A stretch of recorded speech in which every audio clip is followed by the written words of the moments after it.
అహ్మదాబాద్ విమాన ప్రమాదంలో చనిపోయిన వారిని గుర్తించే ప్రక్రియ ముమ్మరంగా సాగుతోంది.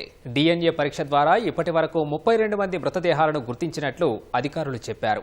12 మంది మృతదేహాలను కుటుంబ సభ్యులకు అప్పగించినట్లు వైద్యులు తెలిపారు. గుజరాత్ మాజీ CM Vijay Rupani DNA matching అయినట్లు బీజే వైద్య కళాశాల రజనీష్ పటేల్ చెప్పారు. మృతుల కుటుంబాలతో సమన్వయం చేయడానికి 230 బృందాలను ఏర్పాటు చేసినట్లు అధికారులు తెలిపారు. 3 రోజుల క్రితం అహ్మదాబాద్ విమానాశ్రయం నుంచి టేకాఫ్ అయిన ఎయిర్ ఇండియా బోయింగ్ విమానం కొన్ని నిమిషాలకే సమీపంలోని బీజే వైద్య కళాశాలపై కుప్పకూలింది. ఈ ఘటనలో 2 పైలట్లు 10 మంది సిబ్బంది సహా 241 మంది మృతి చెందారు. ఈ ప్రమాదం నుంచి ఒకే ఒక్క ప్రయాణికుడు ప్రాణాలతో బయటపడ్డాడు.